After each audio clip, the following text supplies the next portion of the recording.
Hi, good evening. I'm very pleased to introduce my good friend Lynn Saville at tonight's Camera Club Artist Talk at SVA. Lynn Saville is an artist whose photographs have been, can you hear me? Is it coming through? Okay, sorry. Lynn Saville is an artist whose photographs have been exhibited internationally. Her work is represented by the Yancey Richardson Gallery in Chelsea, where she had a solo exhibition last summer. She's here this evening to talk about her most recent project, a series of color urban landscape photographs taken at night. This project was just published in a book entitled Night Shift, which is available here today. It has an introduction by the internationally acclaimed art critic Arthur C. Danto, who is most recently noted as the author of the Andy Warhol book, which was held by Meghan McCain on her last Twitter page.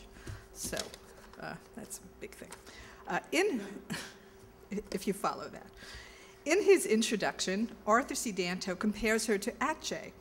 Saville is his New York counterpart, the Atget of vanishing New York, prowling her city at the other end of the day, picking up pieces of the past in the present, just before it is swallowed by the shadows. What a beautiful statement. I've known Lynn for a long time. It's decades now. We went to grad school together, and we had some of the same teachers and influences. So it's been wonderful to see her succeed and keep her sanity and her modesty and her sweetness. Lynn is studied, sharp, and patient. She is a poet. She knows her photo history. She loves her work. In this newest series, Night Shift, you can see the pleasure and challenge of color after decades of black and white. You can feel Lynn's quiet presence in these stationary pictures. We are waiting with her in seeming solitude while the shutter is open. We can see the surprise and the prize of color, the crazy shifts of that specific time, twilight, rendered onto film. The time in which streetlights have come on, but you don't quite need them. The artificial competing with the very end of daylight. Twilight. Colors changed by the magic of reciprocity failure, the failure that succeeds in swaths of color like paint on canvas. But it's not paint, it's light on film, beyond what we see with our eyes, which is the reason one becomes a photographer in the first place. In addition to being an artist, Lynn is a portrait photographer and a professor of photography at ICP, where she teaches a class called What Else? New York at Twilight.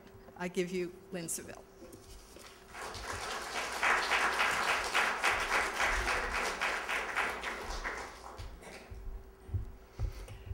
Thank you all for coming. Thank you, Ellen, for that beautiful introduction. Thank you, Alan and Karen, for inviting me here tonight to talk about my work and my new book. And I appreciate the Camera Club of New York sponsoring this here at SVA.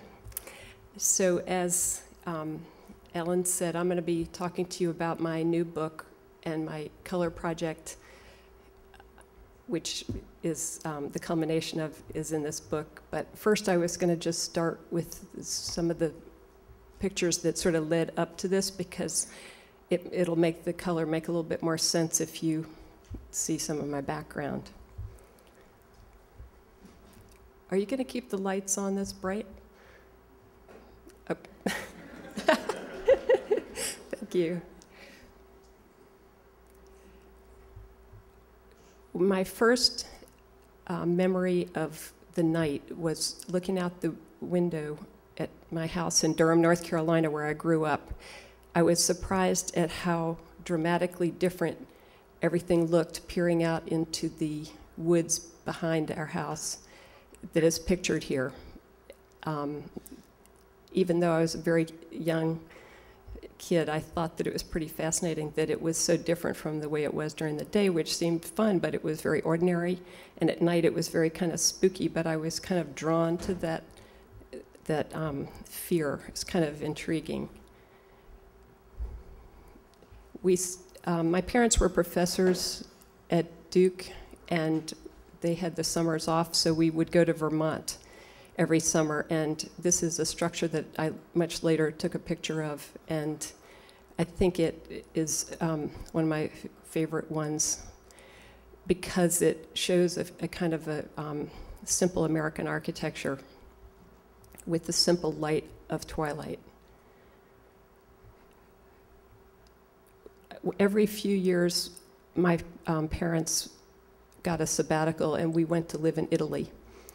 We always lived, well, we lived 1 year in Rome, 1 year in Torino, and 1 year in Florence. And those were very, very important years for me because, of course, I was away from the United States. The first year I was only 5, the second time 10, and the third time I was 15. And they were very important for my artistic development. This picture I took as a student, and it's a picture from one Staten Island ferry that's crossing the other Staten Island ferry in the middle of the harbor. And it was just kind of lucky I had my camera set at the right exposure. And I suddenly saw this thing that was like a memory of the passages when we took our boat across the ocean to Italy. It sort of really caught me, sort of appealed to me in a deep way to see that right out here in New York Harbor, because the ships left from New York Harbor, and in the middle of the ocean they would cross their sister ships, and it was always a big fanfare. And visually it was stunning, because at night I would often go out on board ship with my brother and kind of gaze up at the stars and wonder about the universe. And there was nothing out there a lot of times but the stars and the water, so it would be very dark. And the night that you would pass the sister ship, it was like this big birthday cake floating toward you.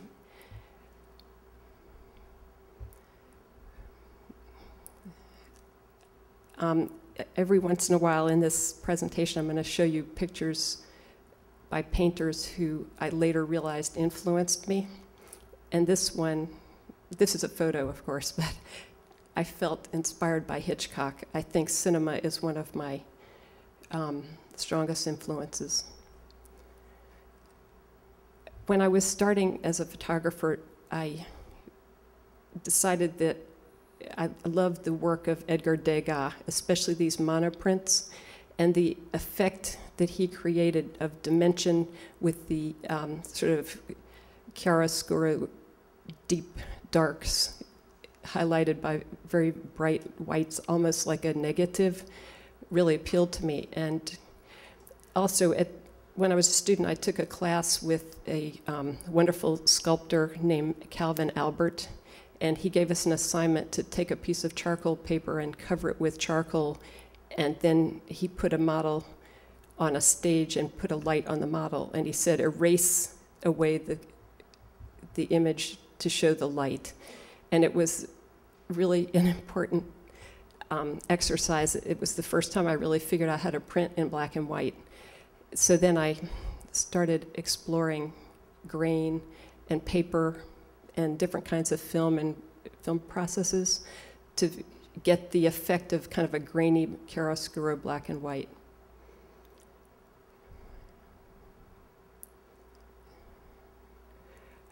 I think my early work in black and white, which culminated in a book published by Rizzoli in 1997 called Acquainted with the Night, I think that the pictures in that series were quite different from the ones I did in my new book, because they represent a different attitude toward the city. I think when I was a younger person, I felt more a kinship to the modernists, and I saw the city as kind of pulsating, almost like it felt when I was a kid and we took the boats across to Europe, because coming to New York from North Carolina and then going to the harbor, it was pretty impressive.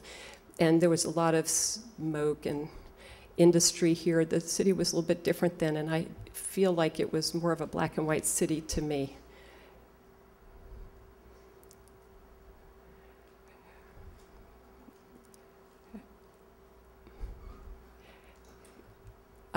This picture is called Riverside Park Fog, and I took it in right out in front of where I live now on Riverside Drive. And it sort of reminds me of the first picture I showed you of my mom's backyard, because of the sort of fear and attraction to the outside world. For a long time, I had a strong desire to go into the parks of the city, but I was afraid to go until a friend of mine, maybe some of you know him, Orville Robertson, gave me a tour of Central Park at night. It was one of the most fun things I ever did. He told me very clearly where to go and where not to go, and I caution you not to just go marching in there without a little advice or some friends. But it did open up a whole new world for me, because someone once wrote that they thought I was attracted to the sublime, this attraction and fear of certain places. And anyway, this picture is an example of that.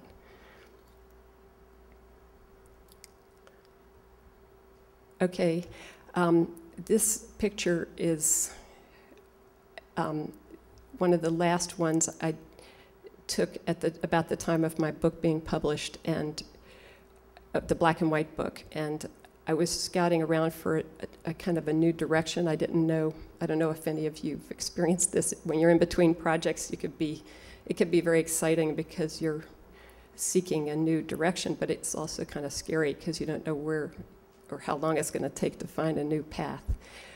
So one of the projects I did was I took the same camera, two versions of the same camera, one with color and one with black and white. And this picture kind of marks the transition when I realized that color might be where I was going to go. It's actually the first picture in my new book.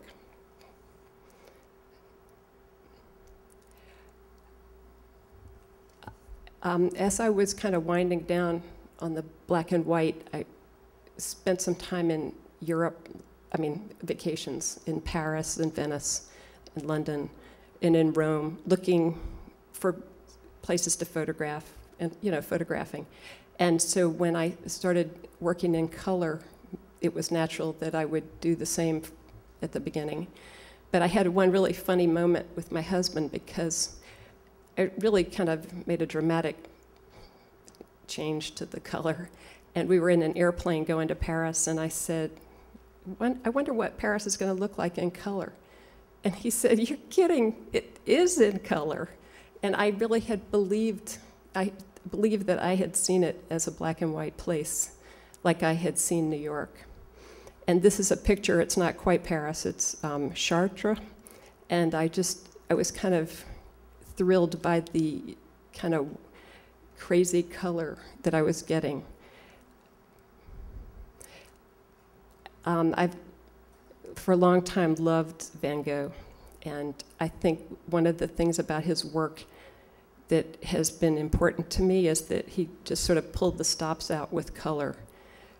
And he, in this painting, has the complementary colors of the yellow, warm lights of the artificial lights and the waning daylight, but with kind of a lot of energy still in it, with all those stars. And this is kind of what appealed to me that I was trying to work toward.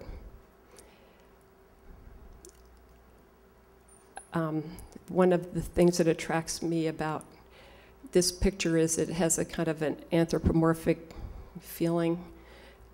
We had stayed in the same hotel with the same view on a number of other occasions, and I had photographed this same view in black and white, and finally it came out to my satisfaction. I was kind of urgent. Sometimes the pictures look very easy and relaxed, but sometimes there's urgency because the person was obviously getting ready to go out, and I was afraid they would turn out the light, which would have wrecked the picture.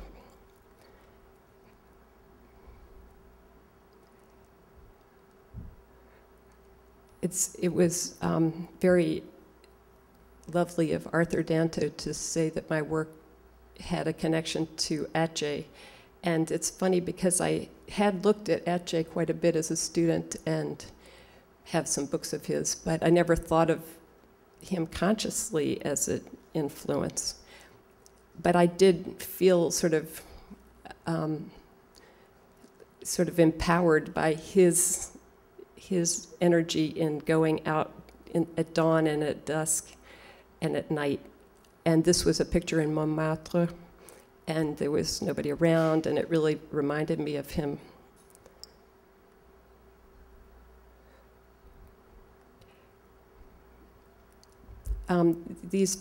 That was another Paris picture, and this is a picture in LA. I'm just showing you a few other places that have attracted my interest, but the geographic location for most of the pictures in my new book is the greater New York area. That was a decision made by the publishers, and I agreed, but I did have an interest in including some of the other pictures if it had fit in the book. I find LA to be quite stunning, but I seem only attracted to certain pockets of places. And after scouting and driving around there for 2 or 3 days, all the pictures that I liked came from like one street, just like 2 blocks.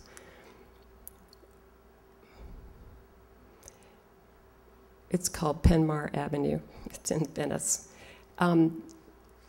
This picture seemed very familiar when I took it, and I couldn't figure out why. And then someone said that it reminded them of this Arnold Berkman painting, The Isle of the Dead. I thought it was a really funny connection. But I think maybe there's something to it. But of course, the way, the geometry in a city changes. I mean, geometries are different in all different areas, but what was appealing about the light and shadow and shape in LA was different from what I normally see in New York.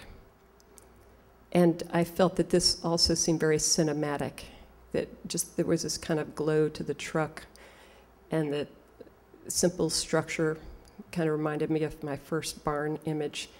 And then those trees sort of jutting into the deep blue was what appealed to me.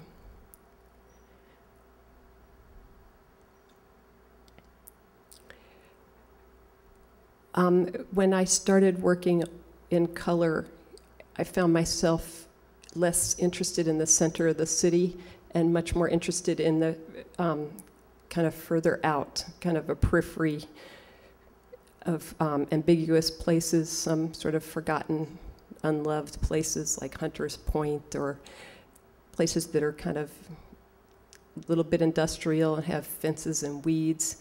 But this one place is like the most industrial shot I have in the book, and I include it because of the intense colors.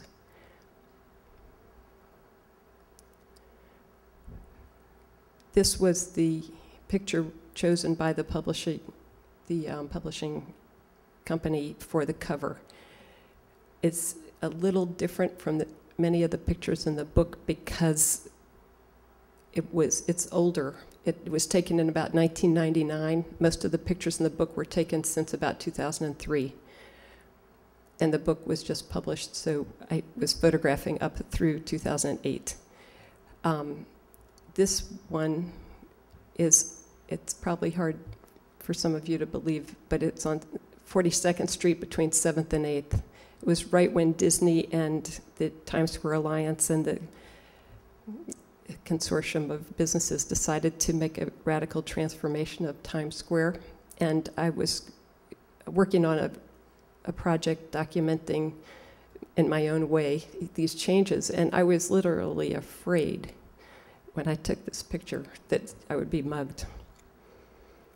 But I was impressed by the colors that they chose to paint these wooden and metal structures that they used to board up the now vacant buildings. This is a picture from my black and white series documenting Times Square a little earlier. So this is the way the cover looks with the that photo on it.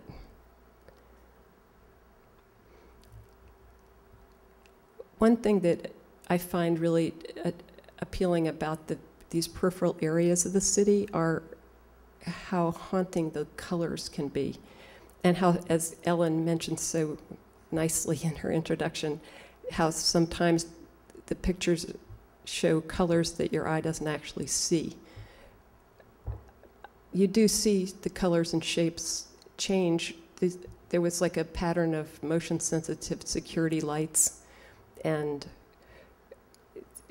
so every time I would take a picture, there would be a different patterning. It took a while to get the picture exactly the way I wanted, but it felt like a landscape, almost pastoral to me. There are certain areas that I haunt more than other. I mean, I'm sort of drawn to certain places, and the Dumbo area really caught me. I've been down there many, many, many times. There's a little figure on the left, and as you saw in the cover picture, and occasionally you see these figures just kind of creep into the edges of the picture. They're mostly accidental, and I'm quite intrigued by their presence in the picture. I mean, I remember when I was taking this, and this woman and her daughter just kind of wandered in the edge of the picture, and I was kind of cursing to myself, like, oh darn, there goes that picture. But it turned out it made the picture better, in my opinion, than it looked without them.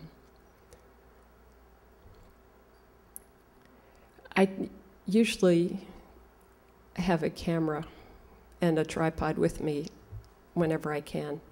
And it's lucky this one night that I did, because someone had put this glorious lighting on this building, and it's gone. I mean, it was just there like a few weeks. When I saw the picture, I realized that I was drawn to De Chirico my whole life. I always used to love his work, and I think that it sort of seared itself into my brain, because it does seem to connect. Some of this spaces, this kind of bizarre spacing, urban space. And many of you may be familiar with this building. Some people call it the Tobacco Warehouse or the Fulton Landing Warehouse. And often they have a tent for events set up inside of it, but for a while it was just kind of empty, and I kept going down there and taking pictures and not quite knowing what I was going to get, and wasn't quite sure. It was very hard to shoot, actually, because it was hard to get the lens through those bars, because the bars would move and hit the tripod, and I had to keep coming back with different equipment. And one time I ran into one of my friends on the street, and he asked me where I was going, and I told him, and I said, I feel guilty that I'm wasting my time. I keep coming down here. And he said, no, you're following your bliss. And I thought that was such a great attitude. And what made this picture finally work for me that previous versions hadn't was that it snowed, because these security lights that kind of imprinted, they were motion sensitive, and they went in this pattern. And so they were never the same exactly. It would be a few seconds at one kind of thing, and then somebody would walk and something else would happen. But the previous versions, there had been a surface of just weeds, which looked okay, but it kind of looked blurry. I didn't know what I needed, but luckily I went there in the snow.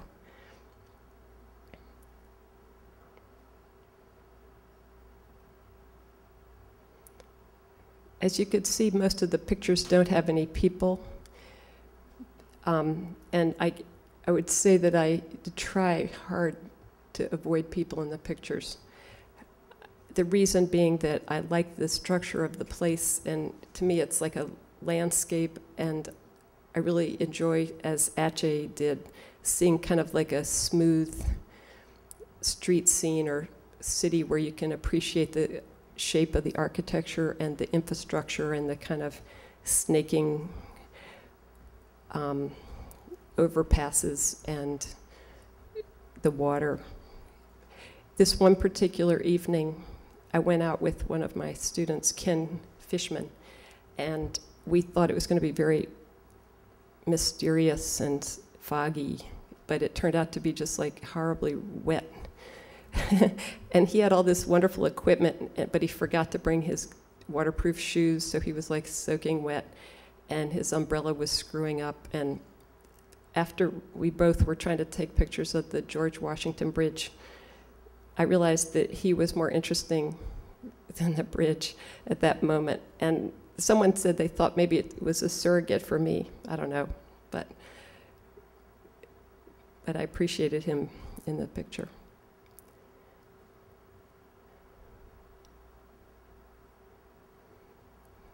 Sometimes I see the city as kind of insectival. As you see, many of them were taken, these photographs were taken in Brooklyn, and I think it's because there's so much sky, and you can see the shapes of everything, and then all these overpasses that come in and out. It just really creates so many interesting places. I feel a certain urgency taking the pictures. This is the Smith and 9th Street subway station, and I really appreciate the way it looks right now. I'm not a preservationist wishing the city would never change at all, but I feel like there's this special time right now that's between the past and the future, and everything is so beautiful. The way they've draped this elevated subway structure with this veil that makes it look like a woman in history and mourning. I guess it's probably just to keep rivets from hitting us on the head, but it's just so, it's such a lovely structure. But there's a sign on that building in the distance that says offices for rent, and I'm afraid that somebody's going to come and just demolish that lovely, simple place and put an ugly high-rise. But I mean, I wouldn't stand in the way of change. I felt this image also related to the De Chirico. I wanted to go back and reshoot it with a bigger camera, like a larger format, and they completely changed the things that were sitting there. So it was, you know, it was just that night, that was it.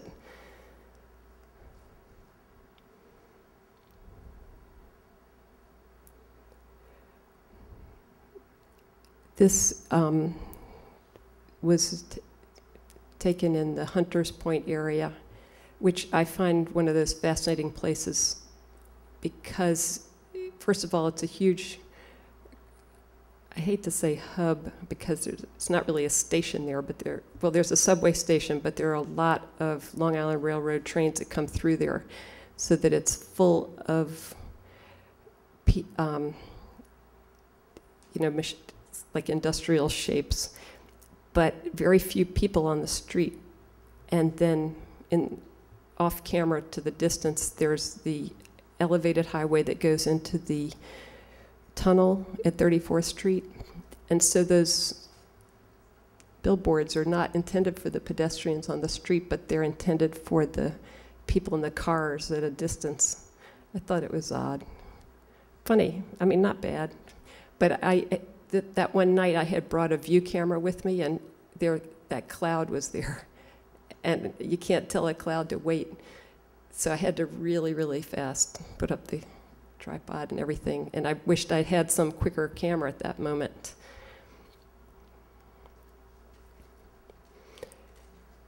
I said before, the geographic location of the book is the greater New York area, basically. And this is the westernmost area, which is in the New Jersey, in the Meadowlands area. And there's this lovely road out there that Kathy, who's here tonight, and I went one night, Fish House Road. It's really great. And what I like about it is that it's so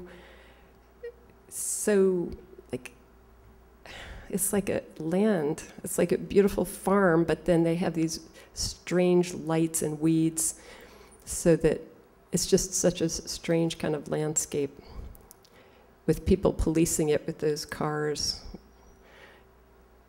I find it eerie but beautiful. And this was taken there too, and actually Kathy's shadow's on the left, and her brother's shadow and his camera is on the right. And in this case, I was trying to take a picture of the bridge and then drop something, and when I came back, I saw their shapes there, and I really kind of appreciated seeing them monitor.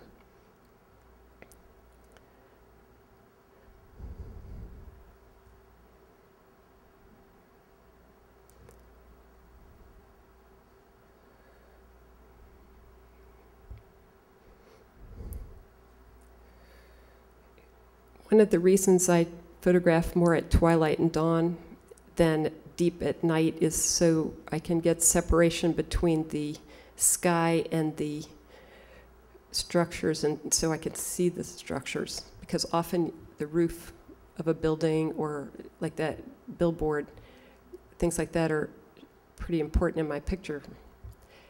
If it were a really black night without any moon and there wasn't any artificial light in a certain place, then I would feel that the sky becomes just like a flat backdrop and there's not enough depth. I rarely light a picture myself. I'm not against it. I mean, I do when I do commercial assignments, but for these night pictures, most of them are just the light that I found there. But in this case, we did put the car, I was with a friend with a car, and we put the lights on the weeds. I went back a few weeks later, and they'd mowed all the grass and ruined the whole thing. Looks much better with them long. I just wanted to say something about my cameras. Like, I usually bring a digital camera to use as kind of a Polaroid, and then if I see what I like, then I quickly get out the film camera. I'm sure many of you might work that way. Well, in this case, I didn't stay in the same spot when I got my film camera out, and so this is actually digital captured image, because the other pictures weren't as good. I find working with digital makes me a little freer.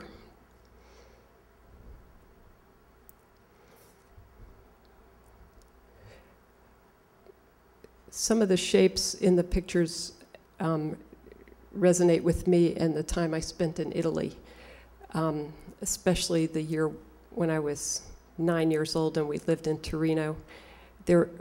Italy, there's a lot of viaducts and aqueducts and just archways, beautiful shapes there. This, many of you may be familiar with, is at 125th Street area on the West Harlem, and it's near where I live.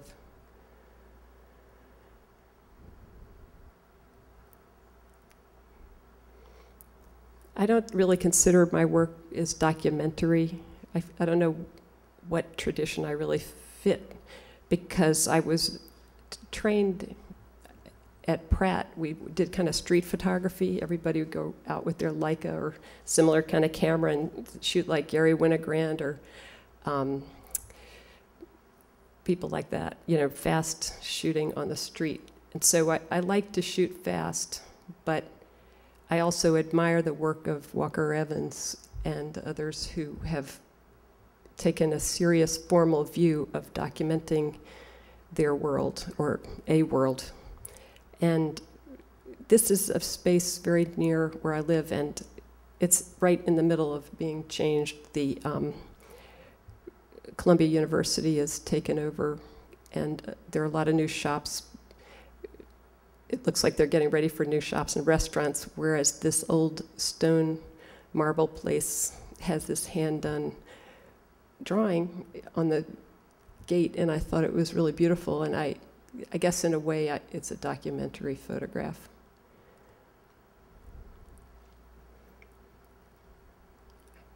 Maybe it's more documenting the experience of walking in the city.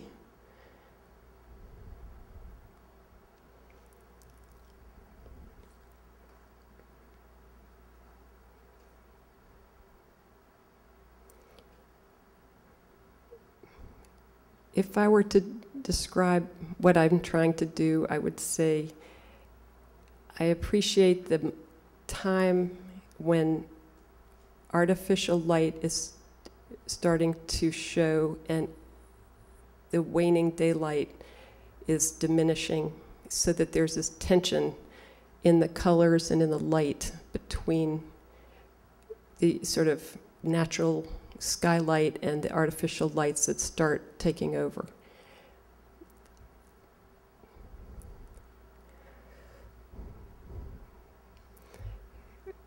Some vernacular architecture really appeals to me, such as this area in Greenpoint, Brooklyn. It's near the sewage treatment plant. There are these gated places, I mean, gated's not the right word, corrugated metal fences, and you don't really know what's behind them. Like you can imagine there must be something industrial back there because there's trucks parked on the street, but once in a while you can catch a glimpse of what's inside, and it really is a whole other world. But it's just separated from the street by this thin little corrugated wall.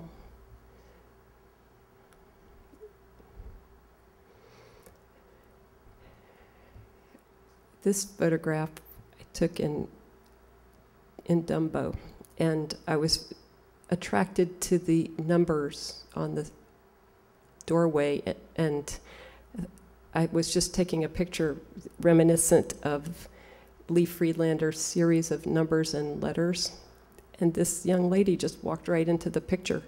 And again, I was kind of thinking to myself, wow, you didn't even say anything. I mean, I didn't feel that she should apologize, but I thought it was funny that there was nobody there but me and her at night, and I was like 10 feet away, but she didn't see me and she just walked right in. So after she entered, I took 10 more pictures, and I got home and she really made the photo. The other ones have no interest compared to this one. So I think it's interesting how the serendipity adds to the picture, especially when you work in a public place like this. I'm taking a little sidebar to some of my black and white pictures that had sort of unexpected figures. It could be my next theme. I think I'm just flirting with it as an idea. The use of a figure in an otherwise empty place.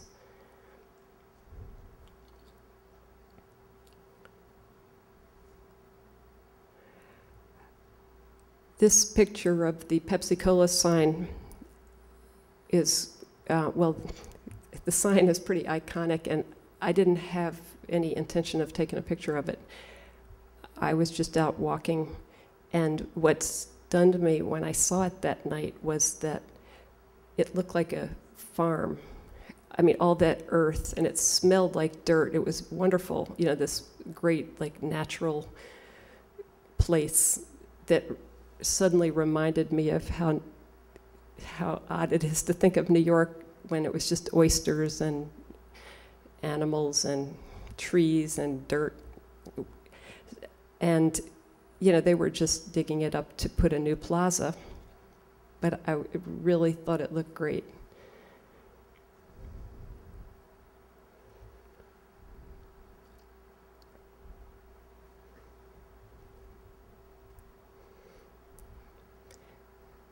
One of the reasons that I've included this picture is that it represents a building that glows. A lot of times it's just kind of the light on the street that glows for me compared to the sky.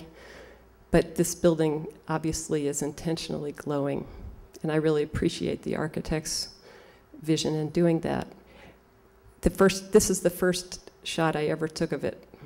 And then I thought, oh, maybe I better come back with a view camera, or I better straighten up the verticals. And I did, and all those pictures are so static, they're terrible. So after all was said and done, I decided that it was best to stay with the kind of spontaneous first feeling for this place. Oops. I put this picture in this series because I like it, but it's not in the book. It didn't really fit into the book. But it has Central Park and then the traffic.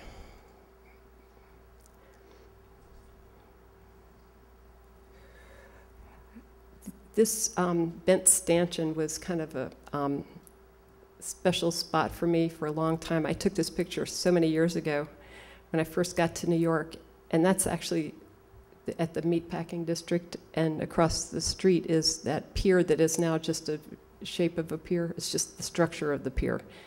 But that bent stanchion made me think of the Wild West, you know, like High Noon and these old movies. And so I just took a picture of it, and then my husband and I would keep reporting back, oh, I passed it, it's still there, you know, for years and years. And just like about a month ago, they destroyed it. I mean, they took down that overhang. It's really near the High Line. But I thought it was funny that how long it stayed there because it looks so insubstantial. And this is across the street from it.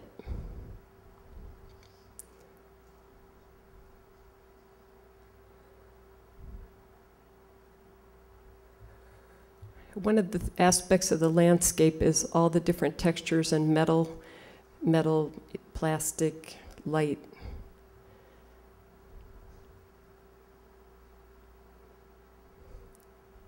Oops, sorry. This is on the reservoir. Someone commented the other day that they thought this reminded them of my black and white pictures in spirit.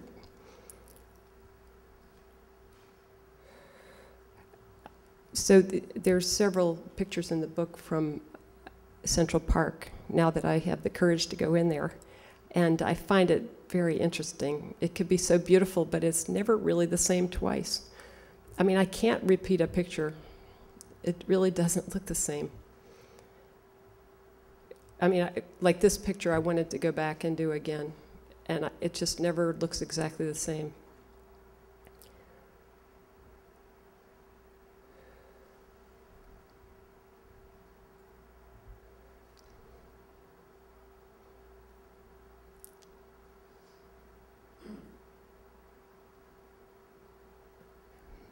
The Bethesda fountain has attracted my attention for a long time. This is the terraced bridge which leads up to it.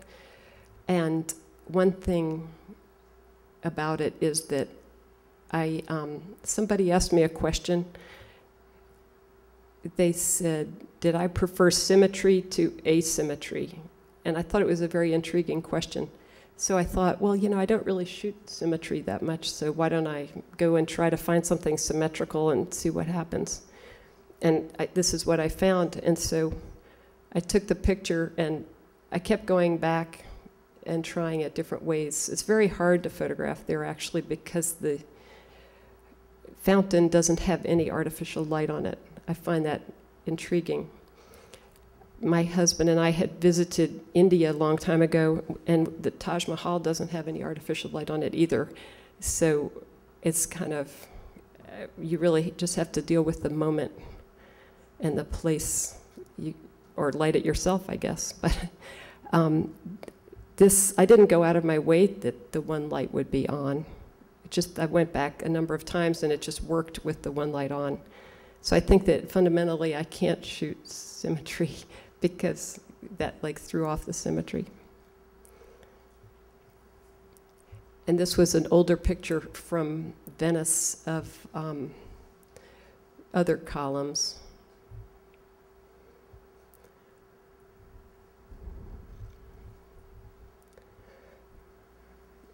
This is underneath the Manhattan Bridge, and it never has looked the same twice, and I go there often. It just happened to be full of rain and just the way the light looked.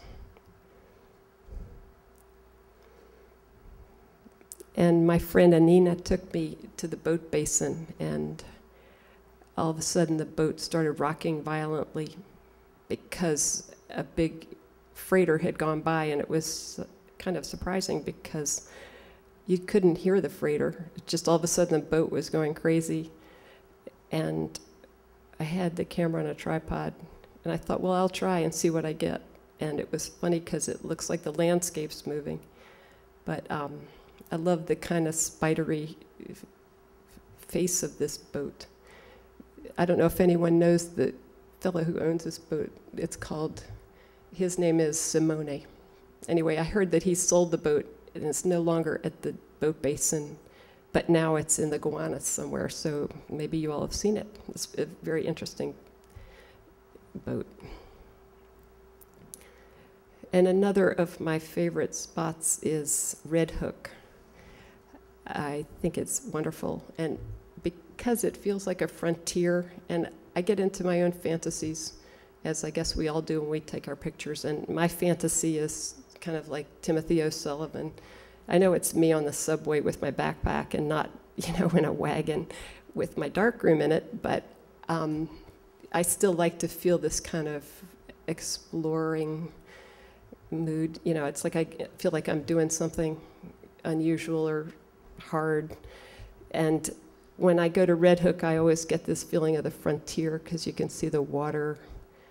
And of course, it's changed dramatically, but it still has that kind of distant feeling. A long time ago, they had stray dogs. I saw them there. It's much more full of artists now, and I think it's gorgeous. I guess my theme is people who walked into my pictures, but I think my favorite spot in all of New York is the top of the Metropolitan Museum, the sculpture garden. Every time I go up there, I see something new or different. And this Lichtenstein is one of his houses. It just struck me as like it's such a remarkable structure. And so I decided to go up there and take pictures, and the guards wouldn't let me in with the tripod, so I just brought like a little tiny one in my handbag. And I just took pictures and pictures and pictures. I foolishly waiting in this crowded place for everybody to get out of my way. And of course they didn't. But this guy just stood there at the right moment and disappeared.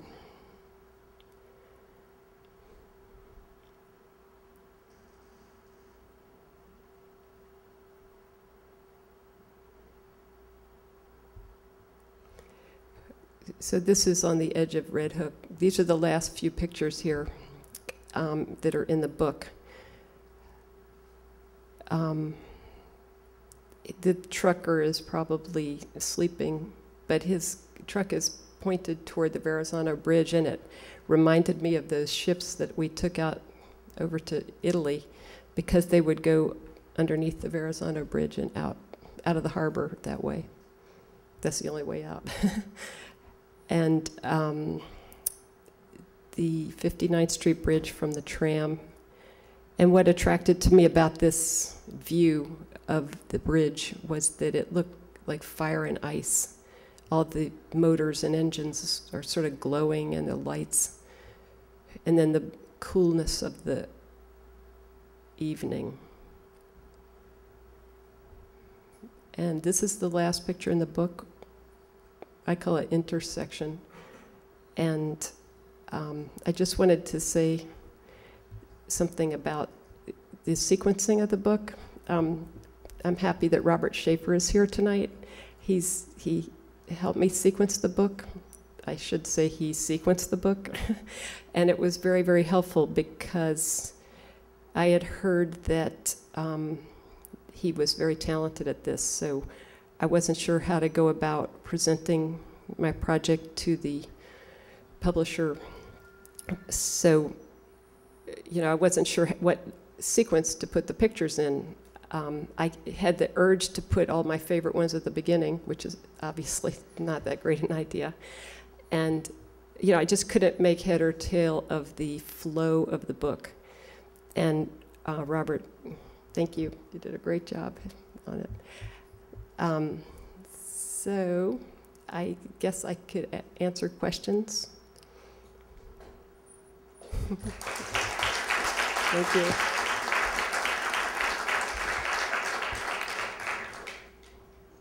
Any questions? Nobody has any questions? Oh, okay, the format.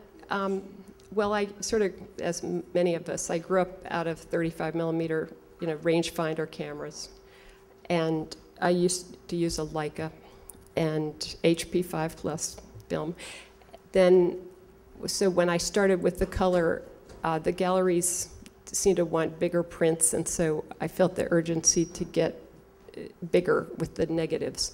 So I was first using a 645 rangefinder Fuji film camera, and I still have it, and I still use it.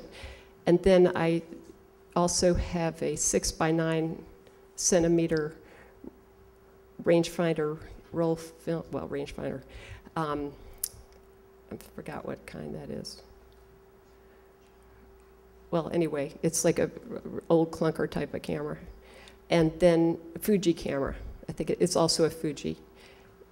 And I have a Mamiya 7, but the kind that's a rangefinder.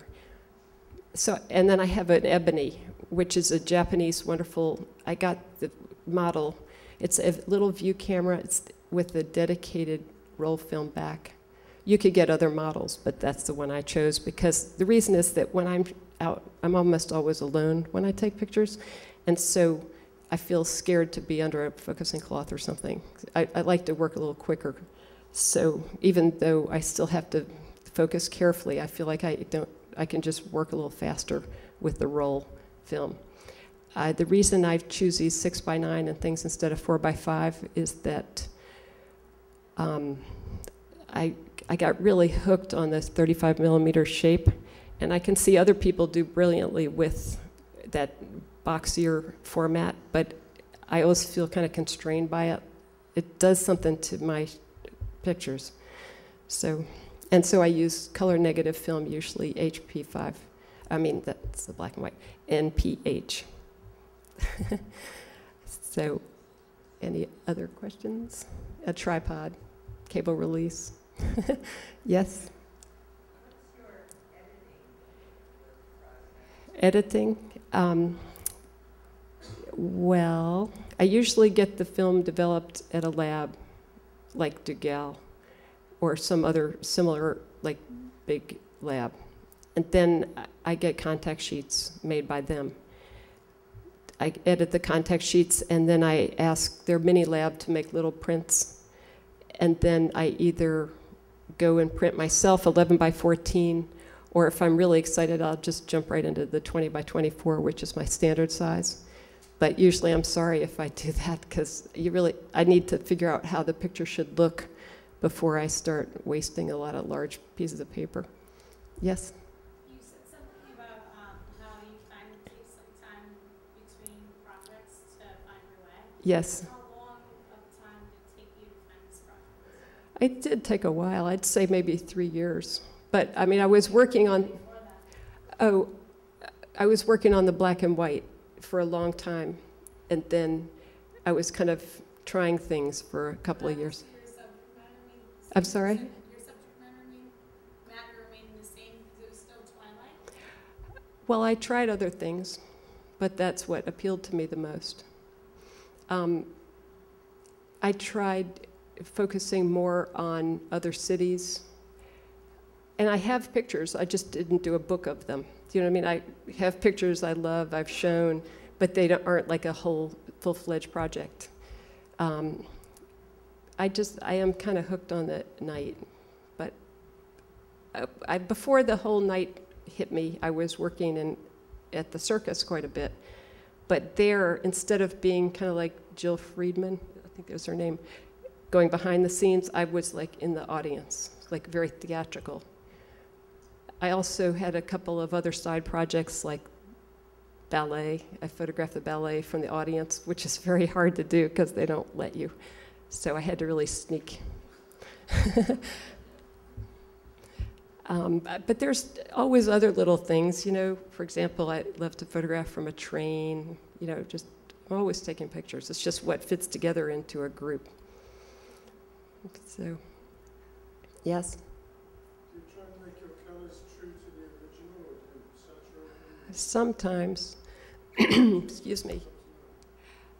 Well, it's really what looks better. In a couple of cases, it's pretty far from how it really looked, but I think it's just what looks better.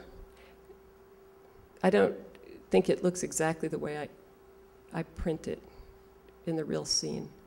It depends what the light source is, you know? I mean, for example, with the odd mercury vapor lights and some of the like parking lot type of lighting, or like that first industry picture with the fence, I think it really looked more cyan than the scene really looked to your eye, but it did look different. It's just that your eye adjusts immediately to all these colors. It's very hard to tell the difference between certain subtle shades of color at night. Do you only do sequence? Do you only do sequence, or do you do scanning? I mostly do C-prints, but it's getting harder because, you know, some of the best papers are not available anymore, and I can't just keep moving over to the side, you know what I mean? It's like you have to move forward. So sometimes, well, in my exhibit this summer, most of the pictures were traditional C-prints, but I think one was a digital. I'm not afraid of it. I just like the feeling of those pictures, those kind of prints. It's something about the color. It seems almost like a little too heavy-handed, the way the digital handles it, no matter what you do to it. But it's getting pretty good. Digital cameras are getting amazing. Do you all use digital cameras, mostly? No more film? Any night shooters out there? Oh, good. Any more questions? Yes, ma'am. But that's a good question. How long are the exposures? I think they hardly ever are longer than like 30 seconds. But, you know, I can get confused because I get so used to the city that has so much ambient light. Once I was up in Cape Cod and there was a boat in the water, and I put the camera, opened it up and went and had a cup of coffee, and I came back out, turned it off. There was nothing on the film. It was so dark. You know, I needed like an hour. I was thinking, oh, F11, you know, 10 minutes, 5 minutes. There was nothing. So, but in the city, there's so much ambient light. Also, it would vary with each person's aesthetic, the way the exposure would go, because in most of my pictures, I'm attracted to having a light source in the photo, or there are just light sources because of the stores or whatever. I have to limit the exposure because if it's too long, if the highlights get blasted out, it's a problem. So it's a real balancing act between the shadow and the highlight. Yes? Are there any aspects of composition that you keep in mind for your photograph? That's a good question about composition. I don't think consciously about it that much, but I probably think about it more later when I'm editing. But I think that just because I've been shooting for so long, I'm kind of, you know, used to trying to look for something that makes sense visually. And if I, you know, when it's not good, it's usually because it's too busy or there's no center of interest, or I don't know, something isn't drawing your eye in. But I think it really helps to look at art in museums and galleries. I think it's really, really helpful. Yes? To that end, which other directors, you mentioned Hitchcock. Oh, film directors. That influenced you, and other artists, other than photographers that have had an impact on you? What do you say some of them? Right. Well, this sounds crazy, I guess, but I was very interested in fashion when I was in high school, and my one treat was Vogue magazine, I've subscribed to Vogue magazine, and that was a big deal. And I think that the landscapes in that magazine, the sort of like these fashion models standing in these tundras, you know, it's like it really got me. And I think that that kind of popular culture scene has influenced me. It probably influences everybody. But, you know, I feel a kind of a strong interest in that. I'm trying to think of specific directors. I always loved Fellini. I mean, he's just over the top, just crazy. But I like that. I like the idea that he just, like that scene in Roma where he drives with all those motorcycles. You know, it's just crazy. It's just like what you feel like doing when you get to Rome. You know, late at night, just go around these wonderful places. So, trying to think of who else. Well, of course, I have to acknowledge the wonderful work of Versailles, his great photographs of Paris at night. But he had people in a lot of his pictures, I thought. And Cortez was always one of my favorite photographers.